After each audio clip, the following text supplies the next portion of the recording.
If you've ever been in a situation where someone clearly hurt you and still refuse to apologize, you know how confusing it feels. Not just frustrating.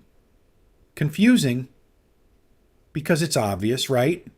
What they said, what they did, the impact it had, and yet they act like nothing happened.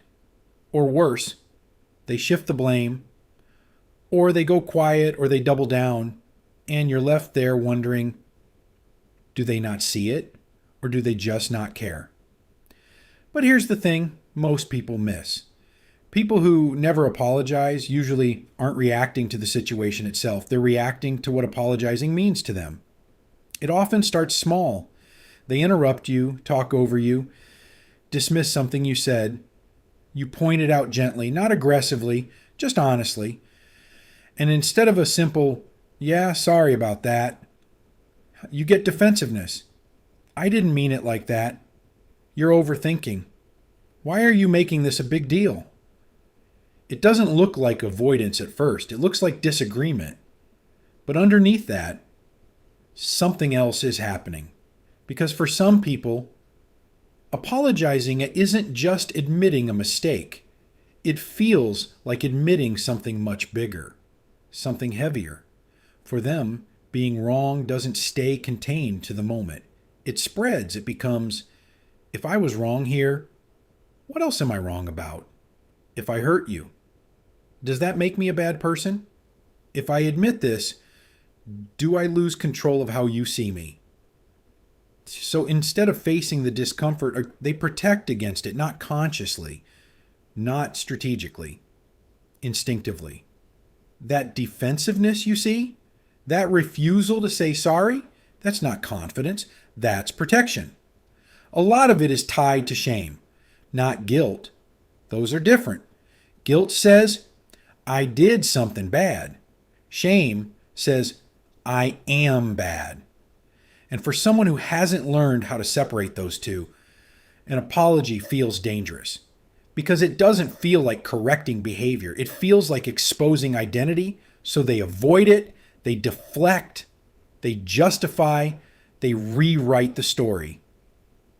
Not necessarily to hurt you, but to protect the version of themselves they're trying to hold together. And here's where it gets interesting. The real reason they don't apologize isn't what most people think. It's not just ego. It's control. Because when you apologize, even in a small way, you momentarily give up control of the narrative. You acknowledge impact. You allow someone else's experience to be valid. You step out of the I'm right position. For someone who relies on control to feel safe, that moment feels unstable. So instead, they hold their ground, even when it costs the relationship, even when it creates distance, even when, deep down, they know they're wrong. Because maintaining internal stability feels more urgent than repairing external connection. You'll notice it in subtle patterns. They struggle with vulnerability. They avoid difficult conversations. They reinterpret situations in their favor. They rarely take full responsibility, only partial, softened versions of it. I'm sorry you felt that way. I didn't know you'd take it like that. It sounds like an apology, but it isn't.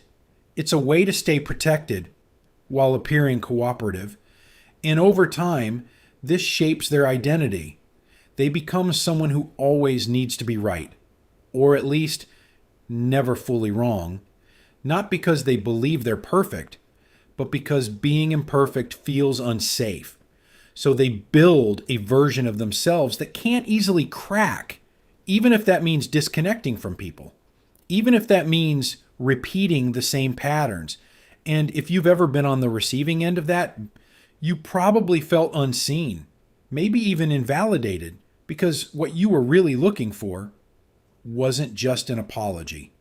It was acknowledgement, a moment where your experience mattered. But when someone can't access that, it doesn't mean the moment didn't matter. It means they didn't have the capacity to face what it would require internally.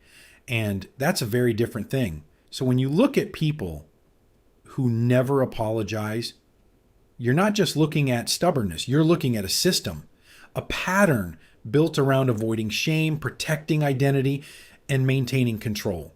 And once you see it like that, their behavior stops feeling random. It starts making sense, not in a way that excuses it, but in a way that explains it, because it was never just about the apology. It was about what the apology threatened to expose. And that awareness quietly changes how you understand people.